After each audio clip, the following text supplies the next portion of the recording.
विद्या की स्तुति के लिए किसी की निंदा भी करना जरूरी है, तभी तो विद्या की असली स्तुति होएगी। स्तुति तो कर दिया, राज विद्या राजगुम पवित्रमिदम उत्तमम प्रत्यक्षावगमम धर्म्यम सुसुखम कर्तव्यम। अब उसकी निंदा पक्ष में उठा रहे। अश्रद्धाना पुरुषा धर्मस्यास्य परम तप अप्राप्य माम निवर्तन्ते मृत्यु संसार वर्तमनी। ये उन लोगों की जो निंदा है वो विद्या की स्तुति के लिए और विद्यावानों की स्तुति के लिए। विद्या और विद्यावान या विद्या प्राप्ति के साधक जो है, साधक के गुणों की स्तुति के लिए अविद्यावान के विद्यमान दोषों की निंदा की जाती है। एक में विद्यमान दोष की निंदा से दूसरे में विद्यमान गुणों की स्तुति है। अब एक अज्ञानी पुरुष है, अविवेकी पुरुष है, उसके अंदर जो दोष है वह उस दोषों का कथन कर से निंदा की जा रही है ताकि विद्या की स्तुति हो सके। यह पुरुष कैसा है? अश्रद्धाना पुरुषा, हे परंतप अस्य धर्मस्य अश्रद्धाना पुरुषा। जो पुरुष लोग अस्य धर्मस्य स्वरूप में, इस धर्म का, इस विद्या का जो स्वरूप है, उस विद्या का जो फल है, इन दोनों के विषय में जो लोग श्रद्धा नहीं रखते, श्रद्धा से रहित लोग हैं, या धर्म से लेकर आत्मज्ञान, ब्रह्म विद्या, राजविद्या, राजविद्या रूपी जो धर्म है, आत्मज्ञान रूपी जो धर्म है, ब्रह्म विद्या रूपी जो धर्म है, इस धर्म के प्रति जिन लोगों के अंदर कोई श्रद्धा नहीं है, वे लोग माम अप्राप्य स्वरूप मुझ ब्रह्म को प्राप्त किए बिना ही निवर्तन थे, लौटते हैं। अतएव कहाँ लौटते हैं? मृत्यु संसार वर्तमनी, मृत्युमय यह जो संसार है, मृत्युक्त जो संसार है, इसके ही मार्ग में नरक त्रिगादि योनियों में वो वह बारंबार जन्म लेने वाले हो जाते हैं। ऐसी जो निंदा है वह ब्रह्म विद्या के प्रति मुख्य साधन क्या है? श्रद्धा। कि ब्रह्म विद्या उसी को प्राप्त होती है जिसके अंदर पूर्ण श्रद्धा है। विद्या के प्रति श्रद्धा, अविद्या प्रदाता आचार्य के प्रति श्रद्धा, यह अत्यंत आवश्यक है। जिसको श्रद्धावान लभते ज्ञानम, अंतर जो है ना साधनों में, बहिरंग साधन नहीं, अंतरंग साधनों में गिनती किया था। श्रद्धावान लभते ज्ञानम तत्पर संयति इंद्रिय, उसको यहाँ जो श्रद्धावली में कह रहे हैं, मूल चीज है। किसी को भी कोई भी विद्या, यद्यपि केवल ब्रह्म विद्या से मतलब नहीं है, सच्चाई तो यह है किसी भी विद्या आपको सफल होना है, उस विद्या के प्रति श्रद्धा होना जरूरी है। कैसी विद्या? थर्ड क्लास विद्या क्यों ना हो, जो पेट पालने वाली विद्या, स्कूली विद्या है, उसमें भी आपकी श्रद्धा है, खूब रटते हैं, खूब मेहनत करते हैं उसके पीछे। हर बच्चा कितना खर्च कर रहा है माँ बाप उसके लिए, ट्यूशन फीस है, ये फीस, वो फीस, दुनियाभर कपड़ा। आजकल तो स्कूलों में दुनियाभर बिजनेस ऐसा कर दिया, 3 दिन अलग ड्रेस, 3 दिन अलग ड्रेस, शनिवार को अलग ड्रेस, अलग प्रकार का ड्रेस खरीदो। उनसे ही खरीदना पड़ता है, स्कूल से ही खरीदना पड़ेगा, दूसरे दुकान से नहीं। अब श्रद्धा है तभी तो फिर भी खर्च कर रहे हैं लोग, सब लगे हुए उसमें। जब देख रहे हैं सब धंधा हो रहा है, गड़बड़ी हो रही है, क्या करें? वो विद्या चाहते हैं, बड़े श्रद्धापूर्वक लगे हुए हैं, कोई अंगुली नहीं उठा रहा है इन पे, चाहे कुछ भी हो करे, है नहीं। तो उसी प्रकार यह ब्रह्म विद्या के मामले में समझना। और यह तो मोक्ष प्रदायिनी विद्या होने के कारण इसमें तो उसमें जैसी श्रद्धा उसकी 100 गुना ज्यादा होना चाहिए। वहां जो आंख बंद करके श्रद्धा करके बैठे हुए हैं, और यहाँ तो ऐसा है नहीं। यहाँ आते उल्टा हर चीज में ननु नच चालू कर देते हैं। शास्त्र पढ़ पढ़ के बिगड़ गया लगता है। शास्त्र में होता है ना पूर्व पक्ष, सिद्धांत पक्ष, ननु नच करने का, वैसे हर चीज में ननु नच करने लग जाते, हर व्यवहार में ननु नच करने लग जाते, सारी श्रद्धा बिगड़ जाते, सारा खराब हो गया। यहाँ श्रद्धा टूटी गई तो सारी टूट गई, खत्म कहानी। विजय का सफल होना है बहुत कठिन काम है। श्रद्धा को बनाए रखना सबसे बड़ी कठिन काम। हम लोग के गुरुजी जो है लगभग हर प्रवचन में कहा करते थे, जहां भी जाते थे, अंग्रेजी हिंदी किसी भाषा में बोलते थे, बार बार यही कहते, प्रॉब्लम इज फेथ। फेथ में प्रॉब्लम, श्रद्धा में समस्या है। आदमी क्यों सफलता नहीं हो रही है? लोग इतने लोग लग रहे हैं योग में सफल नहीं हो रहे, क्यों नहीं हो रहे योग में सफल? आपके योग साधन में श्रद्धा नहीं, इसे योग सूत्रकार ने क्या कहा, दीर्घ काल निरंतर सत्कार आसेवित। सत्कार आसेवित क्या है, श्रद्धा। आप दीर्घ काल भले कर रहे हैं लेकिन आपको साधन में श्रद्धा नहीं है, निरंतर भी कर रहे हैं साधन में श्रद्धा नहीं है, तो दृढ़ भूमि को प्राप्त नहीं हो सकता है। अच्छे अच्छे योगी लोगों को देखिए, लंबे काल से कर रहे हैं, आसन करने में लगे हुए दिन भर लगे रहते हैं आसन करने में। एक ऋषिकेश में योगी राज है, वो दिन भर लगे रहते हैं, सवेरे से शुरू करते हैं आसन करना, दिन भर करते रहेंगे, फिर शाम को क्लास लेते उसमें भी करेंगे, दिन में क्लास करते उसमें भी लेंगे, उसके अलावा भी करते ही रहेंगे। केवल भोजन के बाद 2 घंटा वो नहीं करता, बस बाकी दिन भर करते रहेगा। लेकिन दिमाग की स्थिति क्या है, अब एकाग्र भूमि भी नहीं है, एकाग्र भूमि में नहीं पहुंचा, विक्षिप्त भूमि में अभी पड़ा हुआ है। क्या फायदा है दिन भर आसन करते रह जाने, क्योंकि उसको प्राणायाम में निष्ठा नहीं। अरे ये भी तो योग का अंग है, जिस आसन को तुम कर रहे हो, यम नियम आसन तो पालन कर रहे हो तुम, लेकिन प्राणायाम में तुमको श्रद्धा नहीं। फिर धारणा ध्यान कहाँ से होगा, प्रत्याहार कैसे होगी, न प्रत्याहार न धारणा न ध्यान, कुछ नहीं होता उससे। लोग हाँ योगी राज इतना बड़े आसन करते, बढ़िया बढ़िया आसन कर रहे हैं, और उसी में वो अपने को मेरे बराबर कोई योगी नहीं है अहंकार हो गया। तो क्योंकि साधन में ही श्रद्धा नहीं रह गया। योग साधन में भी जो अंगों में से क्वचित अंग में साधन है, क्वचित अंगों में साधन नहीं है, इसलिए आगे बढ़ नहीं पा रहा। यही हाल आप लोगों का भी है। ब्रह्म विद्या में आपकी निष्ठा है, लेकिन गीता मात्र में निष्ठा है। समस्या तो ये है, लोगों को ज्यादातर क्या समस्या है, किसी को कोई ब्रह्मसूत्र पकड़ रखा है, तो ब्रह्मसूत्र रट रहा है, ब्रह्मसूत्र में दिन रात लगा हुआ है। अरे भाई केवल ब्रह्मसूत्र मत पढ़ो, कोई केवल उपनिषद में लगा हुआ है, केवल गीता में लगे हुए हैं। नहीं, तीनों मिला के समझना है, तीनों का समन्वय है। इसमें जो संशय उनका निवारण वहां किया है ब्रह्मसूत्र में, क्या ब्रह्मसूत्र पकड़ने से क्या होगा, है कि नहीं।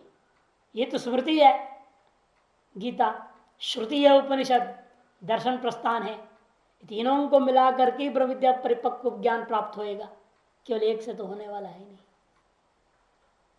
इसीलिए तीनों लघु प्रस्थान तीनों और भाष्य क्यों लिखे, नहीं तो ये गीता और भाष्य लिख देते, कहानी का तो क्या जरूरत थी। अन्य का अपना स्थान पर महत्व है ना, और अन्य ग्रंथों पर भी नहीं लिखा, इन्हीं तीनों पर लिख रहे हैं। जितने भी आचार्य हुए तीनों पर लिख रहे हैं। तीनों का ही मिल करके वास्तविक ब्रह्म बोध में साधनों से तीनों का नाम ब्रह्म विद्या। इन तीनों के प्रति श्रद्धा होनी चाहिए। आत्मज्ञान का प्रति अश्रद्धा का मतलब क्या, आत्मज्ञान के साधन बोध प्रविद्या के प्रति अश्रद्धा।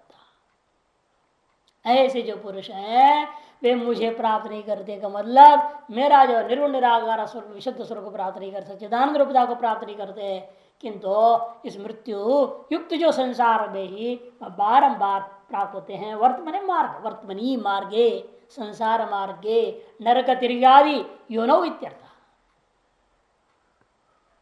भाष्यम ये पुनरश्रद्धा श्रद्धा विरहिता, जो लोग श्रद्धा से रहित है, किसमें उनकी श्रद्धा नहीं है, आत्मज्ञान से धर्म से ये जो धर्म है, इस धर्म का मतलब आत्मज्ञान रूपी इस धर्म का, अर्थात आत्मज्ञान रूपी धर्म का क्या स्वरूप, तत्फलेच आत्मज्ञान रूपी इस धर्म का स्वरूप में और इस धर्म का फल में श्रद्धा रहित है। कौन है वे लोग, नास्तिका पापकारी, जो नास्तिक लोग हैं, पाप करने वाले लोग, उन्हें बेचारों को पहचाने क्या पाप क्या होता है पुण्य क्या होता है, विवेक ही नहीं रह जाते। आप पाप करे जा रहे हैं और सोच रहे मैं पुण्य कर रहा हूं, और आदमी क्या कहे ऐसा आदमी पाप कर रहा है और उसी को पुण्य समझ रहा है। ऐसे भ्रांत पुरुष को कोई समझा नहीं सकता आसानी से, मानेगा नहीं, क्योंकि शास्त्र भी नहीं मानते। जिसको नहीं मानता अपनी अकल को मान रहे हैं ना, वो जो अपनी अकल के मालिक है उनको कौन समझाएगा। तो इसलिए कहते हैं नास्तिका पापकारिण असुराणाम उपनिषदम देह मात्रा दर्शन एवं प्रतिपन्ना असुतृप पुरुषा।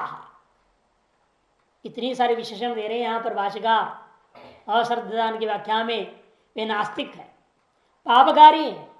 असुरों का जो उपनिषद है, असुरों का उपनिषद क्या है?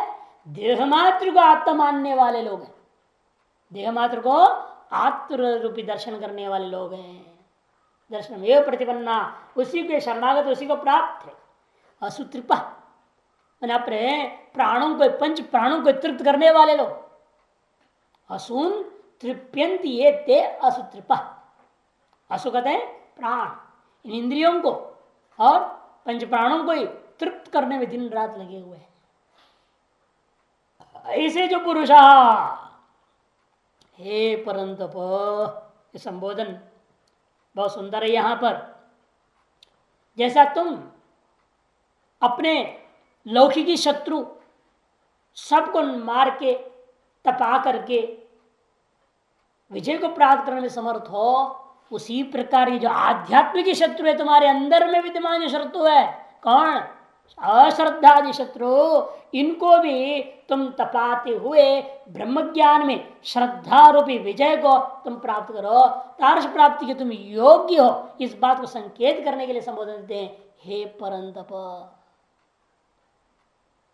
अश्रद्धा से अभिभूत होकर के, अश्रद्धा से अभिभूत होकर के तुम निकृष्ट योनियों में जाने योग्य नहीं हो, यह बात दिखाने के लिए परम तप, अथवा उस परम ब्रह्म, तपसा ब्रह्म विजिज्ञासा स्व का है, उस ब्रह्म को जानने तुम्हें तप करना पड़ेगा और तप में तुम्हें श्रद्धा रखनी होगी। इसलिए पर तत्व को प्राप्त करने योग्य तप प्राप्ति के लिए श्रद्धा युक्त तुम हो जाओ, यह संकेत कर रहे हैं भाष्यकार। अप्राप्य माम परमेश्वरम, मत प्राप्त नहीं हुआ आशंका, मेरी प्राप्ति में कोई आशंका ही नहीं करना। हो सकता है, नहीं हो सकता, शंका ही नहीं, बिल्कुल गारंटी है कि वे लोग मुझे प्राप्त नहीं कर सकते। इति मत प्राप्त मार्ग साधन भेद भक्ति मात्रमपि अप्राप्य, क्योंकि वे लोग मेरे प्राप्ति के मार्ग का साधनों में से किसी भी साधन, साधन भेद मैंने अनेकों साधन है, उनमें से किसी भी साधन भेद में भक्ति मात्र भी अप्राप्य, भक्ति भी नहीं प्राप्त कर सकते, तो मेरे को कहां से प्राप्त कर जाएंगे? जब मेरे प्राप्ति के मार्ग का साधन भेदों में से किसी भी साधन की भक्ति भी नहीं हो सकती, तो साध्य तो मेरे में कहां से भक्ति होगी, प्राप्ति होगी? इत्यर्थ। फिर क्या होगा उनका? निवर्तनते, निश्चयेन आवर्तनते, निश्चित रूपेण वह लौट जाएंगे। कहां लौटेंगे? क्वा, कहां लौटेंगे वो? मृत्यु संसार वर्तमनी, मृत्युयुक्त संसारो, ये मृत्यु संसार, जिसमें मृत्यु निश्चय है, ऐसे संसार है। इस संसार में अगर कोई सोचे मैं ना मरो, वो सबसे बड़ा मूर्ख है, हो ही नहीं सकता। जो आया सब जाएगा, बड़े से बड़े गए, गुरु लोग गए, बड़े गुरु लोग गए, नहीं बड़े महाराज लोग चले गए, जिनको भले बड़े महाराज कह दो तो क्या टिकेगा? क्या वो भी जाएगा, सबका शरीर जाना है। वासा से जीर्णानि यथा विहाय, तो ये किसी का टिकता नहीं है, क्योंकि यह संसार ऐसा है, यह मृत्यु युक्त संसार है। किसी भी लोक में, कि अरे मर्त्य लोक की बात नहीं, ब्रह्मलोक तक का भी लोक में, किसी भी लोक में चले जाओ, जो भी शरीर प्राप्त करो, उसका भी एक न एक दिन डेट ऑफ डेथ निश्चित है, मृत्यु का तिथि समय निर्धारित है। हाँ, उसे कोई काट नहीं सकता है। जैसे नारदोपाख्यान में आता है ना, एक बार जो है कैलाश पर्वत में सब लोग बैठे हुए थे, सारे देवता बहुत लोग पहुंचे हुए हैं, तो वहां एक कबूतर पहुंचा हुआ था। तो यमराज उस कबूतर को देख के हंस पड़े, या यमदूत जी देख लिया, मान लो किसने भी देखा और हंस पड़ा, तो घबरा भी, इसका मतलब मेरे मृत्यु आ गया होगा, इसलिए हंस रहे हैं। देखो एक और मुर्गा फंसा, पकड़ के ले जाना है ना, मुर्गा फंस रहा, ये सोच के हंस रहे होंगे ये लोग, सोच बहुत डरने लगा। वही सभा में गरुड़ जी थे, पक्षीराज, उसके पास चला गया, जाकर बड़ा रोने लगा, और मेरे को बहुत डर लग रहा है, ये हो रहा है यहाँ। अरे भाई बहुत समझाया गरुड़ ने, तुम कैलाश पर्वत में हो, यहाँ तो अभय पर्वत है, यहाँ किसी का मृत्यु नहीं होता। जब तो तुम यहाँ हो मृत्यु नहीं होने वाला। नहीं नहीं, यहाँ तो यमराज जी हम तो देख रहे हैं, मेरे को हंस रहे हैं, मेरी बस की बात नहीं आ रहा ना, यहाँ भी मृत्यु है, मुझे ऐसे ही जगह ले जाओ जहाँ मेरे को जो है सुरक्षित हो। कहाँ ले जाओ? ले जाओ हिमालय में, ले जाओ कहीं, ले जाओ गुफा में छिपा दो। अब वो ले जाकर क्या करे, गरुड़ ने माना ही नहीं प्रजा, तो उठाकर उस पक्षी को धड़ेम से आया और हिमालय में गुफा के अंदर बंद कर दिया उसको। लेकिन जब दरवाजा लगा, दरवाजा में छोटा सा छेद था, और जंगली जो बिलाव होते हैं वो घुस गया और कबूतर को खा गया। पक्षीराज गरुड़ जी लौट के आए सभा में, तो उनको देख करके हंसने लगे। फिर यमराज जी हंसने, तो गरुड़ ने कहा तो मेरे को भी क्या हो रहा, मेरे को देख क्यों हंस रहा है? तो कहते हैं कि भाई पहले मैं हंसा था दूसरे कारण से, अब मैं हंस रहा हूं दूसरे कारण से। तो गरुड़ ने पूछा क्या बात है? पहले इसलिए हंस रहा था, ये विधाता कैसा है, इस पक्षी का मौत आगे 5 मिनट के बाद होना है, कैसे होगा? ये हो नहीं सकेगा। विधाता का विवेक आज झूठा हो रहा है, ऐसा मेरे मन में, इसलिए मैं हंसा पहले। अब मैं इसलिए हंसा कि विधाता का विवेक कभी झूठा नहीं होता है। देखो तुम्हारे जैसा का विवेक खो गया और उस बच्चे को यहां से ले जाकर वहां रख दिया मृत्यु लोक में, अमर लोक से हटा करके मृत्यु लोक में तुमने खुद पहुंचा दिया, इसलिए मेरे को हंसी आई। ये संसार ऐसा है, मृत्यु तो संसार है। आपका टाइम आ गया तो आपको उस जगह पर पहुंचा देंगे, किसी भी बहाने से आप वहां पहुंच जाओगे। तो जाना है ना, जहां जाना है उस जगह पहुंचेगा आदमी। लाख कोई मना करे तो भी नहीं मानेगा, वो जाएगा जरूर। पिछले साल आपने देखा है, माँ ने कितना मना किया था, बोल रही थी ना, माँ ने बहुत मना किया बेटे को, लेकिन बेटे ने माना नहीं। आ गया गंगा लहरी, खाया पिया गंगा जी में गया तो गया स्वाहा, लौटाई। तो समय आता है ना, किसी का नहीं सुनेगा वो। इसे मृत्यु के संसार है, इसे कोई संशय नहीं है। उसको वह प्राप्त करेगा। तस्य वर्तमनी, वर्तमान उसका मार्ग क्या है? संसार मार्ग क्या होता है? क्यों कोई सड़क है क्या संसार नाम का? कोई शहर है, कहीं जा रहा है वहां? कहते नहीं, ये नरक तिर्यक आदि जो प्राप्ति मार्ग, नरक तिर्यक आदि योनियों को प्राप्ति मार्ग ही संसार मार्ग है। तस्मिन् एव वर्तन्ते, उसी में रह जाता है, उन्हीं योनियों में भटकते रह जाता है, ये इसका अर्थ है। इसने कहने का तात्पर्य है, इतनी प्रशंसा हो गई इस प्रविद्या की, अब अर्जुन इसलिए पूरा सजग हो गया, सतर्क दिमाग से। ऐसी महान विद्या है ये, जिसमें अश्रद्धा करना भी नरक आदि का कारण हो जाएगा। इसे ऐसी विद्या मुझे देने जा रहे हैं तो मुझे बिल्कुल श्रद्धा पूर्वक से ग्रहण करना होगा। पूर्ण श्रद्धा से एकाग्र चित्त होकर के जब अर्जुन सुनने को तैयार हुआ, ज्ञान स्तुत्या अर्जुनम अभिमुखीकृत्य आह, ज्ञान की स्तुति के द्वारा अर्जुन को पूर्ण एकाग्रता युक्त होकर अपनी ओर अभिमुख करके तब भगवान कहते हैं वह ब्रह्म विद्या क्या है।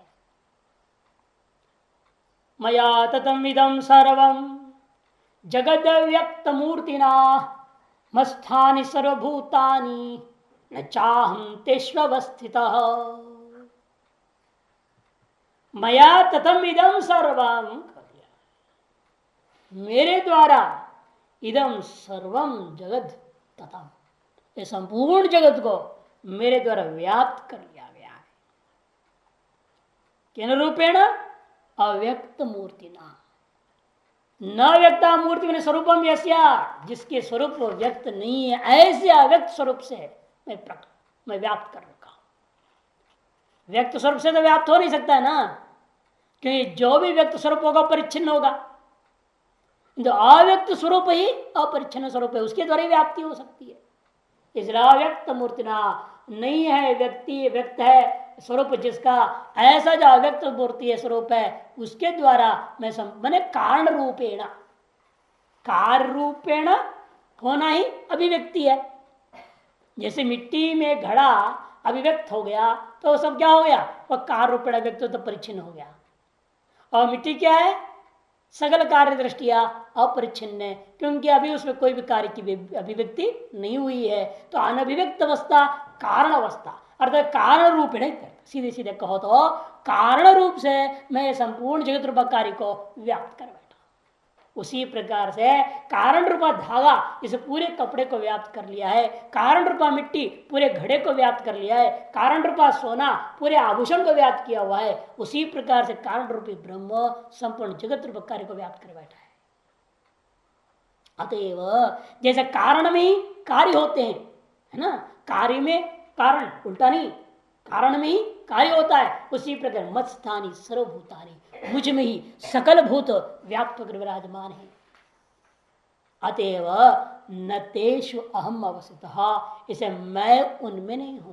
कारण कभी कार्य में नहीं होता, कारण ही कार्यम अभिव्याप्य स्थिति, ये न्याय लौकिक न्याय है। कारण क्या होता है, कार्य को व्याप्त होकर रहता है, कारण में कार्य में अभिव्याप्य स्थिति। इस लौकिक न्याय को लेकर भगवान कह रहे हैं मैं कार्य रूप से ये सारा जगत रूप कार्य को व्याप्त किया हूं, अतएव मुझ कारण रूप में यह कार्य रूप जगत स्थित है, और मैं जो कारण रूप हूं मैं इस कार्यों में कभी नहीं हो सकता। न चाम तेषु, और तेषु मैंने कार्यभूतेषु सर्वभूतेषु जगत्सु नाहम अवस्थितः, मैं अवस्थित नहीं हूं। इस बात को पहले भी एक बार बोल चुके, 7वें अध्याय 12वें श्लोक में आया था, न तो हम तेषु ते मई, चौथे पाठ थी वहां, न तो हम तेषु ते मई। उसे मैंने समझाया था, लोग कहते पत्ते पत्ते भगवान है, कण कण में ईश्वर है, गलत है। वो कण कण में ईश्वर नहीं है, कण कण ईश्वर में, उल्टा। कण कण कहाँ है, ईश्वर में है, और ईश्वर की व्याप्ति कण कण में जो कहा जा रहा है कारण रूपेण है, विशिष्ट रूपेण नहीं लेना। इसे कण कण में ईश्वर है जो कहा रहे हैं वाक्य, उस वाक्य का भी तात्पर्य क्या है, कारण रूपेण ईश्वर कण कण में व्याप्त है, याद करना, नहीं तो गलत पूरा होगा वचन। वही यहां पर भी न चाहम तेषु, मैं उनमें नहीं हूं, कोई विशिष्ट रूपेण उनमें नहीं हूं। जैसे यहां पर भी हम लोग कहते हृदय रूपी गुफा में है, कैसे हृदय रूपी गुफा में, आप इसे तो कहते हैं चिदाभास रूपेण, चित्र रूपेण नहीं, चित्र तो सर्वत्र है, वो एक गुफा में अंदर कहां से आ जाएगा, परिचन्न कैसे हो जाएगा, वो इसके अंदर नहीं हो सकता, जो व्यापक है, किंतु वहां आभास रूपेण है, अथवा अवच्छेद बात है, इसलिए आभास, जैसे घट में आकाश है बोल दिया, अरे आकाश व्यापक तत्व घट में कैसे आ जाएगा, तब घटाकाश क्या है, घटावच्छिन्न आकाश है, घट उसका अवच्छेदक है। इसे अवच्छेद प्रक्रिया या आभास प्रक्रिया, दो ही प्रक्रिया होती है। ऐसे तीन माना गया, प्रतिबिंबवाद, आभासवाद और अवच्छेदवाद। इसलिए कहते हैं यहां पर कि न चाहम तेषु, ये उसको लेकर कह रहे जो लोग परिच्छिन्न रूपेण कण कण में ईश्वर को मानना चाहते हैं, उसे खंडन करते कि नहीं नहीं, मैं परिच्छिन्न रूपेण नहीं हो सकता, कारण रूपेण मैं सब में हूं, सब में व्याप्त करके रहता हूं, लेकिन वास्तव में सब मुझ में है, मैं किसी में नहीं हूं विशिष्ट रूपेण।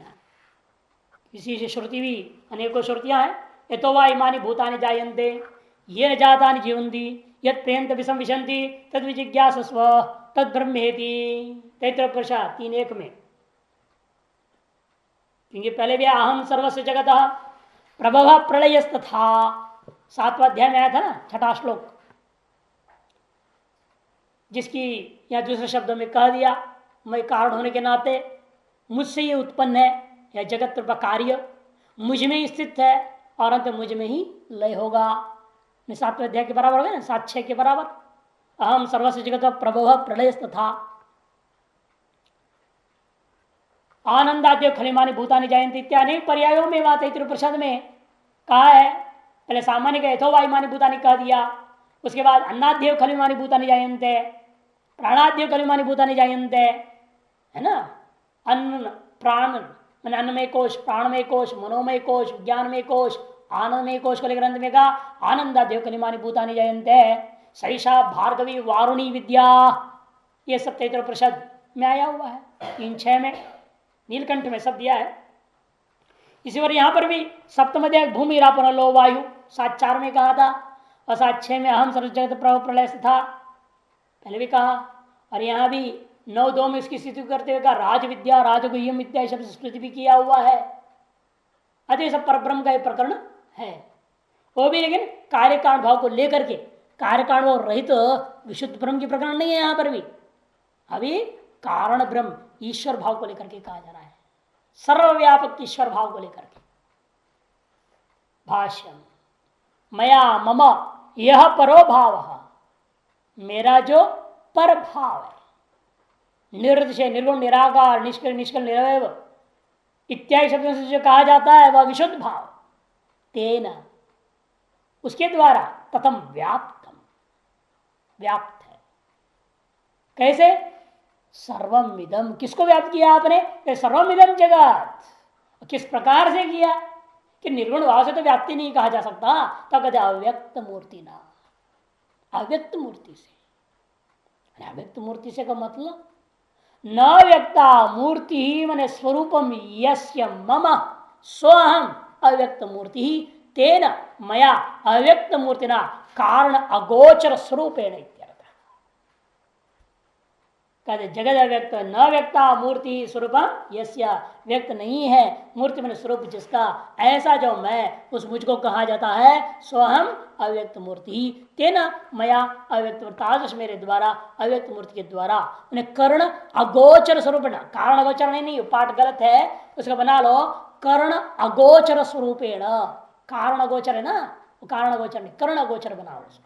ठीक है आपके यहाँ? ठीक है तो ठीक है। कर्ण अगोचर स्वरूपेण माने इंद्रियों का अविषय रूपेण, जो जगत का कारण है वो इंद्रियों का अविषय रूप है।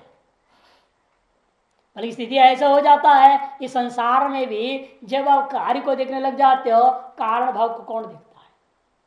कार्य प्रकट हो जाए आपका इंद्रियों का विषय नहीं रह जाता कारण। आप घड़े को देख रहे कितना लंबा चौड़ा है, कच्चा कि पक्का है, हो सकते, अरे मिट्टी को कौन देखता है? वहां सोनार की दुकान में जाएंगे, आभूषणों को देखने लग जाएंगे, कौन जान रहा है या सोना, सोना को कौन देखता है? वहां कोई नहीं देखता। जहां भी हम लोग जाते हैं उस कार्य का चकाचौंध में ही मन टिक जाता है, वो कारण रूपता की ओर जाता ही नहीं। इसलिए कहते हैं यहां मेरे वह जो कारण रूपता है कैसा है? वो कारणों का अगोचर स्वरूप है। इन इंद्रियों के मन सहित अंतकरण सहित करण का तीसरे, चाहे बाह्य करण हो चाहे अंतकरण हो, सकल करणों का अविशेष स्वरूप से मैं इस जगत को व्याप्त किया हूं।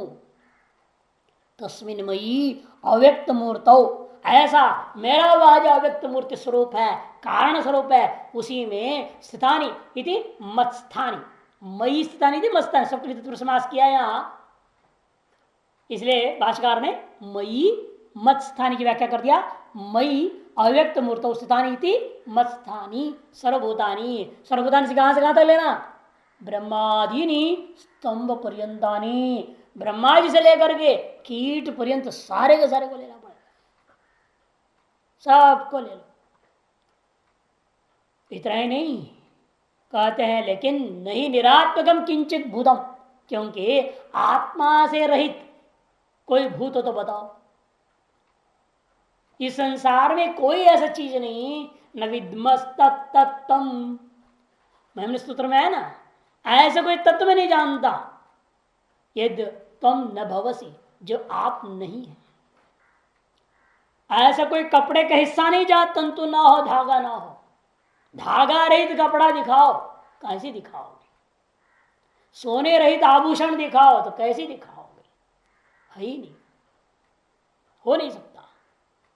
उसी पर आत्मा रहित कोई तत्व दिखाओ, कोई वस्तु दिखाओ, पत्थर कोई भी चीज उठाओ, सभी में आत्मा है। किन रूपेण है? आप अस्थि बोलते हो कि नहीं बोलते हो? पाषाणम अस्थि, घटो अस्थि, अस्थि क्या है? यही तो उस आत्मा का स्वरूप है। आपने बोला तो है, जो बोल रहे हो वो है ही आत्मा का स्वरूप है। अस्तित्व उपलब्ध कठोपनिषद में भी कहा, अस्थि भाव से तो है ना कम से कम। चलो तुम सब में चेतनता नहीं दिख रही, पत्थर चेतन नहीं दिख रहा आपको, सब में जो उसकी आनंद रूपता नहीं दिख रहा, लेकिन अस्थिर रूपता जो आत्मा की है वो सभी में भान हो रहा है। अस्थि भाति प्रियम रूपम नाम रूपे पंचकम, उसमें अस्थि जो पहला है वो तो सर्वत्र भान होता है, उससे रहित कोई नहीं। और नास्ति में भी अस्थि छिपा पड़ा है।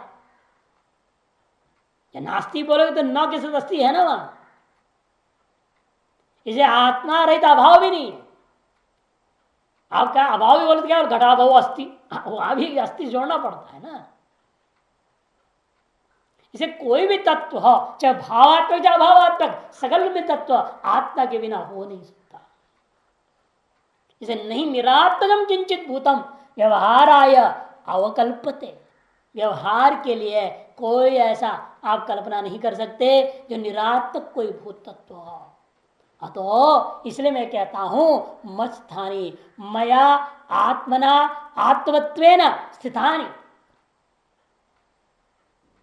मेरे द्वारा आत्मना मैंने आत्मभाव से आत्मत्वेन स्थितानि, आत्मरूप से सभी के सभी स्थित समझा। ये तो जिसलिए ऐसा है इसलिए महिषितानि इत्युच्यन्ते, इसे हमने कहा है यहाँ महिषितानि मत स्थानी इत्युच्यन्ते। अब ठीक अगला श्लोक उल्टा बोलेंगे, यही वेदांत का है, न च मत स्थानी भूतानि, शुरू ही करते हैं अगले श्लोक में, ठीक विरुद्ध बोलेंगे। क्या कहते हैं? मत स्थानी सर्वाणी भूतानि, और अगले में न च मत स्थानी सर्वाणी भूतानि। किस दृष्टि से कह रहे हैं वहां, किस दृष्टि से यहां कह रहे हैं?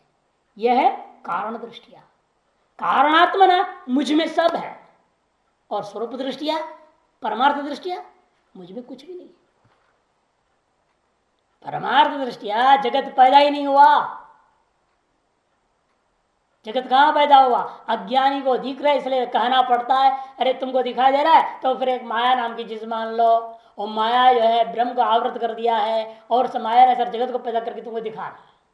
और उस माया तो आप माया को सत्य मान रहा है, तो जगत को सत्य मान रहा है, तुम अपना को सत्य मान रहे है, तुम्हारी भ्रांति है। अहंकार में तो करता हम मान्य थे, तुम्हारे से कर्तृत्व बहुत सब घुस गया है। अपने भ्रम को निकालो और देखो तो कुछ भी नहीं है। विश्वम दर्पण दृश्यमान नगरी तुल्यम निजांतर्गतम पश्यन्नात्मनि मायया बहिरोद्भूतम यथा निद्रया। दर्पण, इसलिए इस पूरे दोनों श्लोकों को, चौथी पांच श्लोकों को दर्पण दृष्टांत से समझना पड़ता है। दर्पण में प्रतिबिंब है भी नहीं भी, प्रतिबिंब है भी नहीं भी। अज्ञान के दृष्टिकोण से प्रतिबिंब है, और दर्पण के दृष्टिकोण से प्रतिबिंब नहीं है। यदि वह दर्पण किसी एक प्रतिबिंब को अपने में ग्रहण कर लेगा तो दूसरा आदमी खड़ा होगा तो उसका प्रतिबिंब कहां पड़ेगा? वो हट जाए, दूसरा आदमी आ जाए दर्पण के सामने, उसका चेहरा पड़ेगा उसमें? दर्पण दृष्टि कोई प्रतिबिंब अंदर पड़ता ही नहीं। लेकिन दृष्टा के दृष्टिकोण से क्या हो रहा है? वहां प्रतिबिंब दिख रहा है। अज्ञानी के दृष्टिकोण में दर्पण में मेरा प्रतिबिंब है बोलेगा वो, और दर्पण कहता है मुझ में तुम्हारा कोई प्रतिबिंब नाम का चीज नहीं है भाई। यदि मैं तुमको पकड़ लूं फिर दूसरा कहां से दिखेगा उसमें? तुम तो हट जाओगे और तुम्हारा प्रतिबिंब यही रह जाएगा। यदि है तो वह रहना चाहिए ना, रहेगा तो फिर दूसरा आदमी खड़ा रहेगा, तब क्या होगा? उसका चरित्र तो उसमें दिखेगा नहीं। इसीलिए यहां समझना है कि पूर्व जो श्लोक है, चौथा जो श्लोक है, वो अज्ञान के दृष्टिकोण से दर्पण में सारे चित्र है, दर्पण में वह प्रतिबिंब है, ये मान के चौथा श्लोक। मत्स्थानी सर्वभूतानी, मत्स्थानी मैंने दर्पण स्थानी सर्वाणी प्रतिबिंबानी, दर्पण में स्थित है सकल प्रतिबिंब। यथा तद्वत कहा जा रहा है, मुझ में ये प्रतिबिंबात्मक जो कार्यभूत जगत है, भ्रांति रूपा जो जगत है, वो मुझ दर्पण रूपा ब्रह्म में कल्पित है।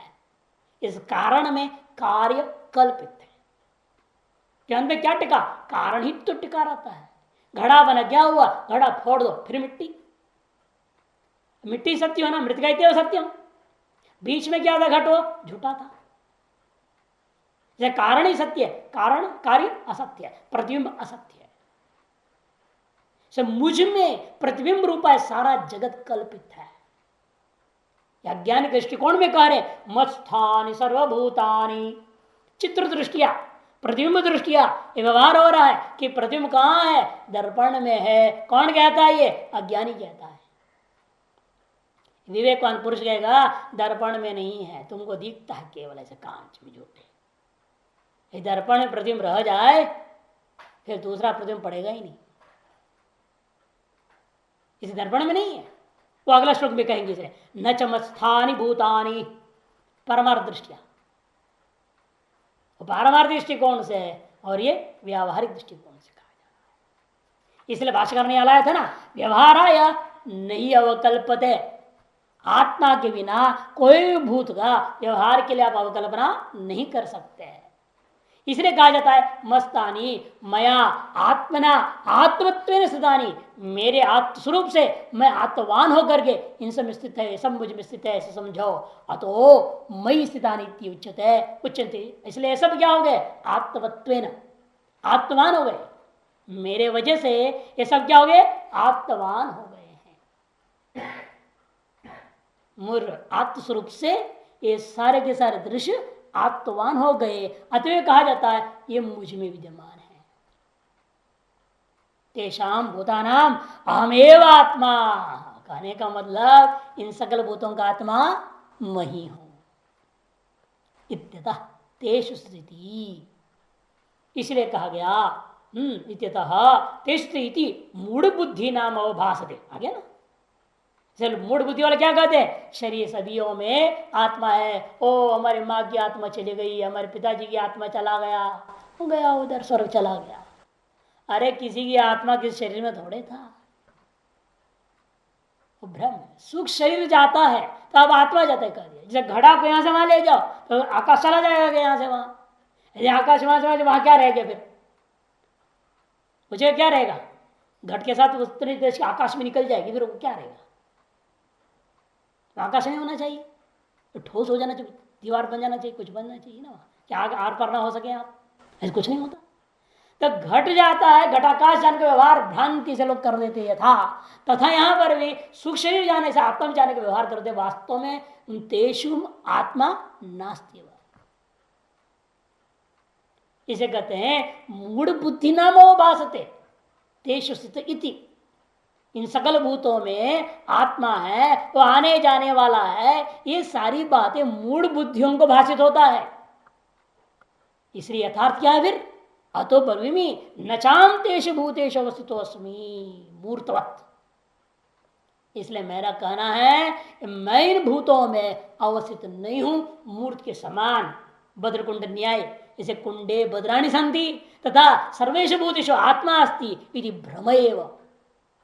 जैसे मूर्त पदार्थ भद्र क्या है? फल होता है, भद्र फल को कुंड में रख दिया, वैसे इन शरीर के अंदर आत्मा को रख दिया, हृदय के अंदर डिब्बे अंदर है, हृदय पे डिब्बा में रख दिया, ऐसा अर्थ नहीं कर सकते आप। यह मूढ़ों का खेल है, विवेकी का नहीं। इसलिए कण कण में ईश्वर कहने वाला यदि उस दृष्टिकोण से कह रहे हैं, मूर्त जैसे डिब्बा में या कुंड में या किसी चीज में फलों का रखने के समान, बैग में फल रखने के समान, यह सकल जीवों में सकल भूतों में ईश्वर है, कण कण में ईश्वर है, ऐसे यदि कहता है तो वो महामूढ़ है, गलत है। क्योंकि वो ईश्वर कोई मूर्त पदार्थ नहीं है जो भूतों में रख दो, कण कण के अंदर उसको घुसा कर रख दोगे। तत्सृष्टवा तदेवानु प्रविशद, बड़ा शास्त्र तैत्तिरीय उपनिषद में, वो कैसा है, उसे निर्माण किया, उसके अंदर घुस गया, कैसे हो सकता है? और ऐतर परिषद कर दिया तो छेद करे, ड्रिलिंग मशीन छेद कर दिया, छेद करके अंदर घुस गया और हृदय में बैठ गया, ये सब कैसे घटेगा? सर्वव्यापक ब्रह्म का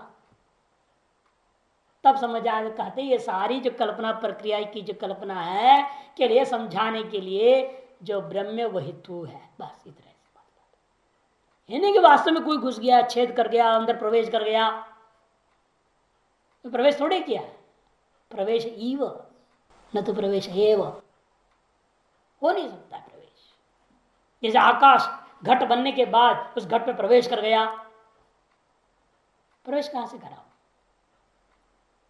कैसे करेगा व्यापक वस्तु प्रवेश? पूर्व पक्ष कहता है, सांप बिल में घुस जाता है, चूहा बिल में घुस जाता है, वैसे ये आत्मा जो है ये बिल में घुस गया, यहां से ऊपर सर के ऊपर से एक बिल बना लिया, छेद उसमें से घुस गया।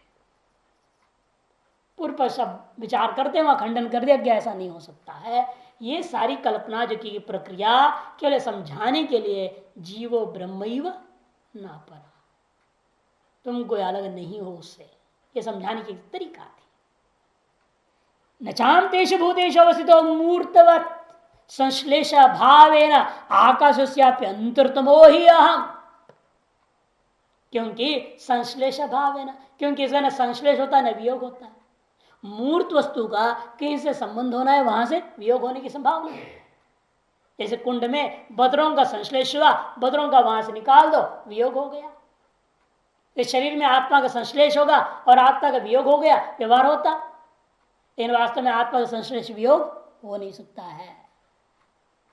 आकाश अंतरतम हो, जब आकाश का ही संश्लेष वियोग नहीं हो सकता, उसका भी कारण, उसका भी अंतरतम जो होगा, उसका कहां से संश्लेष वियोग होगा? संश्लेष और विश्लेष जो है मूर्त पदार्थों का देखा गया, अमूर्त पदार्थों का नहीं।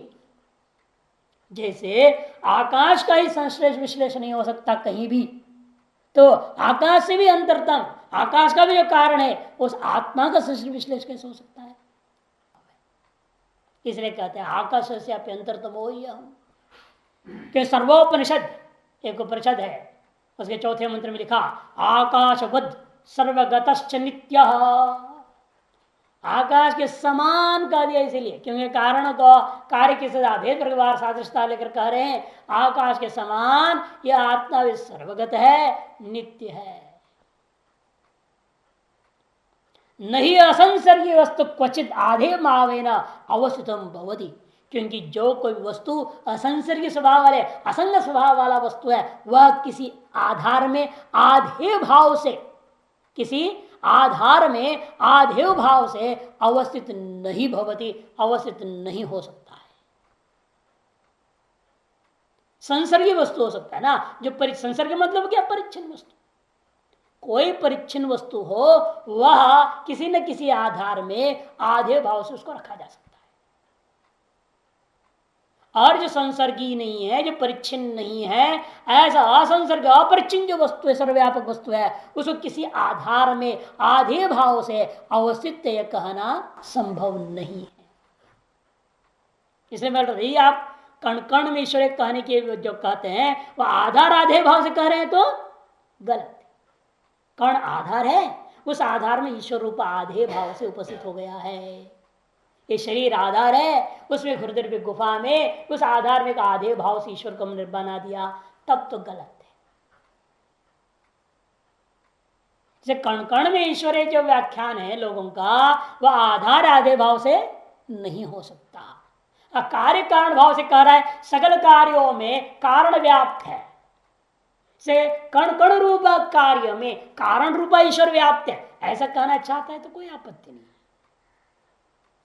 यथा हर कपड़े में तंतु व्याप्त कह दिया तो गलत नहीं है। जितनी कपड़े की दुकान में जाओ, जितना भी कपड़ा है तो धागों का ही, और कोई चीज का तो है नहीं। ये तो मैं सुनाता हूं ना, न्याय दर्शन में भी एक बार सुनाया था, पैंट और धोती की लड़ाई हुई। नहीं, पैंट और धोती की लड़ाई याद है? धोती कहा पैंट से, धोती कहा पैंट से, हम बने हैं धागे से, तुम बने हैं धागे से, ये दोनों धागे से तो बने हैं। फिर फर्क क्या है? सिर्फ फर्क इतनी है, तू खुलता है आगे से तो हम खुलते हैं पीछे से। अब उतने में तुम गर्व कर रहा है, तो आगे से खुल गया तो कौन सा बड़ा महारथी हो गया, हम पीछे से खुल गए तो हम कौन से हार गए हैं? झूठी लड़ाई कर रहा है तो सब धागे के ही। हर कपड़े में धागा है, हर कपड़े में धागा है। ये जो हर किस आधार पर हो रहा है? कपड़ा रूपी कार्य में धागा रूपी कारण की व्याप्ति का दृष्टिकोण से कह रहे हो तब तो ठीक है। इन कपड़े में धागा को रख दिया ऐसे अगर कहोगे तो कपड़ा कहां से बनेगा? आधार आधे भाव से नहीं हो सकता, किंतु कारण कार्य भाव की व्याप्ति भाव से हो सकता है। ये समझना है। इसलिए कहते हैं अतएव असंसर्गित्वात् मम, जिसलिए मैं असंसर्गी हूं, इसलिए मेरे को परमार्थ दृष्टि से क्या समझो? न चमस्थानि भूतानि पश्य मे योगमैश्वरम भूत भिन्न च भूतस्थो ममात्मा भूत भावना। ये अब दर्पण दृष्टि से, पहले चित्र दृष्टि से कह दिया, अब दर्पण दृष्टि से। चित्र दृष्टि क्या है? चित्र दर्पण में है, प्रतिबिंब दर्पण में है, ये अज्ञानी कहता है। जैसे उसे कह दिया मत्स्थानी भूतानी। अब दर्पण से पूछो, हे दर्पण तू बता, तेरे अंदर कोई भी प्रतिबिंब आज तक टिका? किसी प्रतिबिंब को तुम अपना मानता है, तुझ में है करके? तो दर्पण क्या कहेगा? मेरे अंदर कोई प्रतिबिंब नहीं। हजारों प्रतिबिंब आए और गए मुझ में, लेकिन कोई भी प्रतिबिंब न मुझ में है न मेरा है, ममत्व तक नहीं। अहंता तो होना दूर की बात है। वह दर्पण किसी भी प्रतिबिंब को मेरा करके भी ग्रहण नहीं करता, अहम करके कहां से ग्रहण कर देगा। इसी प्रकार यहां पर भी न च स्थानी भूतानी इति, मैं इन भूतों में से किसी भी भूत को मुझ में स्थित करके भी नहीं मानता, तो मैं ही ये भूत हूं ऐसे कैसे मानूंगा। न मुझ में स्थित है न ये मेरे है, तो मैं कहां से हो जाऊंगा। अतः मैं भी नहीं हूं ये सारी चीजें, केवल कल्पना है, भ्रांति है। मरु मुरिचिका में जल के समान कपोल कल्पना मात्र ही है इन सकल भूतों का इस ब्रह्म में। इसे मत स्थानी भूतानी न च। कहते महाराज मेरे साहब मेरे को क्यों दिख रहा है जगत, ये लड़ाई झगड़ा क्या हो रहा है। आप कर युद्धस्व महामनुस्मर, एक तरफ यूं कह रहे हो, दूसरे तरफ कहते हो ये सारी जगत झूठी कल्पना है। ये नहीं समझ में आती आपकी वेदांत है। एक तरफ से जगत ही पैदा नहीं हुआ, भ्रांति दिख रहा है, दूसरी लड़ाई भी करो, मारो इनको, निमित्त मात्र भव सव्य साचिन कह देते हो आगे जा करके। ये कैसा हो सकता है। तब कहते हैं पश्चिमे योगम ऐश्वरम, ये सब मेरी माया का खेल है, इसको तो देख, अच्छी तरह से ध्यान दे। कहते महाराज मेरे को तो दिखाई कुछ नहीं देता, तुम्हारी माया वाया। कहते वो 10वें अध्याय में कहेंगे, 11वें अध्याय में कहेंगे ददामी दिव्यम ददामी ते चक्षु, 11वें अध्याय 4 श्लोक में कहेंगे मैं तुमको दिव्य चक्षु दूंगा, उसके अंदर में योगेश्वर को देखो। बोले यही कह रहे पश्य में योगम ऐश्वरम, लेकिन देख नहीं पाता है, फिर बोलते जाते हैं तब भी उसके दिमाग में नहीं फ्लैश होता है। तो भगवान फिर दिव्य चक्षु देखते हैं, देख ही लो, फिर ऐसे तेरे अकल से नहीं हो रही है तो साक्षात दर्शन कराता। भूतभृत न च भूतस्थो, इन सकल भूतों को भृत धारण करने वाला हूं, लेकिन भूतों में स्थित नहीं हूं। तू च या तू अर्थ में है, किंतु न भूतस्थो। श्लोक एक तरह से मैं भूतभृत हूं किंतु भूतस्थ नहीं हूं। मम आत्मा भूत भावना, मम आत्मा, मेरा भी कोई दूसरा आत्मा है ऐसा अर्थ नहीं करना। इसलिए मेरा आत्मा ने मेरा जो संकल्प है, मेरे मन से जो संकल्प है उसी से भूतों की सृष्टि, भूत भावना स्वकाम एको बहुश्याम प्रजाते श्रुतियां, इस प्रमाण है वो संकल्प करता है। सईक्षता तेजो असृजता इत्यादि अनेकों श्रुतियों में कहा गया है वही क्षण किया है, वह संकल्प किया है, वह संकल्प से ही भूतों का उद्भावन हुआ है, उत्पत्ति हुई है, ऐसा समझना चाहिए।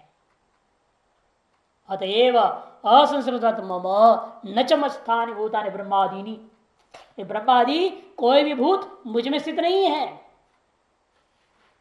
इसे विश्वम दर्पण दृश्यमान नगरी, ये सारा विश्व क्या है, दर्पण में दृश्यमान नगरी के समान ही कर दिया। ब्रह्मरूपी दर्पण में ये सारा दृश्य दिख रहा है।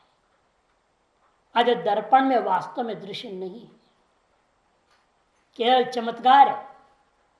यही तो विचित्र दर्पण का ऐसा जबरदस्त दृष्टांत है वेदांत के लिए, जितना बड़ा चमत्कार है। देखो ना, भौतिक वस्तुओं में दिखता है उसमें लेकिन है नहीं उसमें, न उपाधि जिसमें दिख रहा है उपाधि उसको मम भी नहीं बोलता, अहम कहां से कहेगा। मई भी नहीं बोल रहा है, न मम बोलता है, न सप्तमी है, मैं मुझ में है ये भी नहीं स्वीकार कर रहा है, वो मेरा है ये भी स्वीकार नहीं करता, तो मैं कहां से स्वीकार करेगा। तो मई मम अहम तीनों निषेध हो गया। इसी तरह नच मत्स्थानि भूतानि पश्चिमे योगम ऐश्वरम, योगम मन युक्ति घटनम, मम ऐश्वर्यम ईश्वर से ऐश्वर्यम मेरे योगम आत्मना, जो यथार्थ स्वरूप है मेरा उसको तुम ध्यान दो। जो मेरे यथार्थ स्वरूप पर तुम चिंतन करोगे, यथार्थ स्वरूप को इन सकल कार्यों का बीच विद्यमान मेरा यथार्थ स्वरूप ग्रहण करने लगोगे, तो अपने आप मेरे को तुम्हें समझ में आएगा। अधिष्ठान पर दृष्टि नहीं जाती है, समस्या यहां है। जिस अधिष्ठान में सारा ब्रह्मांड कल्पित होकर दिख रहा है वह अधिष्ठान की ओर ध्यान किसी का नहीं है। इसे भूत भृन्न च भूतस्थो,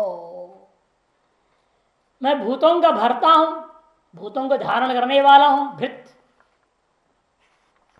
लेकिन कोई भूत मुझ में नहीं है। भूत भावना, भूत भावना, भूतानि भव भावयति उत्पादयति वर्धयति वायति भूत भावना। भूतों को उत्पन्न कराता है और वृद्धि आदि करता है जो वह इति भूत भावना, ऐसा अर्थ लेंगे। भाष्य न चमत्स्थानी भूतानि ब्रह्मादीनी, पूर्व श्लोक में कद मत्स्थानी और अब कद न चमत्स्थानी भूतानि ब्रह्मादीनी। ब्रह्मा से कीट पर्यंत कोई भी भूत मुझ में स्थित नहीं है। वास्तव में कहने का मतलब कल्पित भी नहीं है ही नहीं, कुछ भी नहीं, केवल ब्रह्मवशा दिख रहा है, दिखते तक तब लगता यहां है। पश्चिमी योगम, योगम कर क्या है? कद युक्तिम, युक्ति मने सुतर्क, कहते नहीं घटनम, युजिर योग्य लेना यहां पर, इसे कहते घटनम में। किसकी घटना? क्या होता होगा देखो, कहते मेरा ऐश्वरम, ईश्वरस्य इदम इति ऐश्वरम, ईश्वर का यह जो ऐश्वर्य, योगम का विशेषण है ऐश्वरम योगम। क्या है वो ईश्वर का ऐश्वर्य? कहते आत्मनो यथात्म इत्यर्थ, आत्मा का यथार्थ स्वरूप उसको कहते हैं यहां योगम ऐश्वरम। मेरे यथार्थ स्वरूप को तुम देखो, ये इसका अर्थ है। तथा श्रुति असंसर्गत्वात् असंगताम दर्शयति, इस चीज को लेकर के जो स्मृति में कहा जा रहा है, इसका आधार कौन है? इसका आधार एक श्रुति है जिसमें असंसर्गित्व असंगता को दर्शाया है। कौन सी श्रुति? असंगो ही नहीं सज्जते इति, असंगो ही अयम पुरुष इत्यादि अनेक श्रुतियां है। बृहदारण्यक 3:9-26। इदंच आश्चर्यम अन्यत् पश्य, इदम आश्चर्य अन्यत् पश्य, और दूसरी आश्चर्य को तुम देखो। क्या आश्चर्य है? मैं यदि भी असंसर्गी हूं, असंग हूं, मेरा किसी से कोई संबंध नहीं है, किंतु भूतवृत्त असंगोपी सन भूतानि विभरति, असंग हो तो भी सकल भूतों को धारण किया हुआ है। जैसा दर्पण उस प्रतिबिंब का असंग हो तो भी उस प्रतिबिंब को धारण किया हुआ है, उसी प्रकार मैं भी ये सारा ब्रह्मांड के असंग होता हो भी ये ब्रह्मांड को धारण किया हुआ हूं, ऐसा समझो। असंगोपि सन भूतानि विभर्ति न च भूतस्था, लेकिन उन भूतों में स्थित नहीं हूं। जैसे प्रतिबिंब में दर्पण नहीं है, दर्पण में प्रतिबिंब स्थित दिखाई देता है। यथोक्तेर न्याय न दर्शितता, पूर्वोक्त न्याय से यह बात दर्शा चुके हैं पुरुष श्लोक में ही। भूतस्तत्व निपत्ते है, नहीं तो क्योंकि भूतस्तत्व मूर्त रूपेण आदर आदे भाव से भूतस्तत्व उत्पन्न नहीं हो सकता। खत्म पुनरुच्यते असो मम आत्मा इति, फिर क्यों आप कह रहे हो यहाँ मम आत्मा भूत भावना? कद्विभज्य देहा संघातम तस्मिन् अहंकार मध्यारोप्य लोक बुद्धि अनुसरण व्यपदिशति मम आत्मा इति। ये केवल मूढ़ अज्ञानियों का अनुवाद मात्र है, उनको समझाने के लिए उसकी भाषा में कही जा रही है। केवल क्या है वो भाषा? कहते हैं विभज्य देहादि संघातम, अपने आप को से अलग कर दे देहादि संघात को, और उसमें अहंकार का आरोप करके, अहंकार का आरोप करके लोक बुद्धि अनुसरण, लौकिकी बुद्धि जो अज्ञानी का बुद्धि उसका अनुसरण करते हुए व्यपदिशति व्यवहार कर दिया मम आत्मा इति। जैसे लाठी बुद्धि, लाठी बाबू आया था ना, लाठी बाबू का दृष्टांत वैसे ही हो रखा उल्टा काम।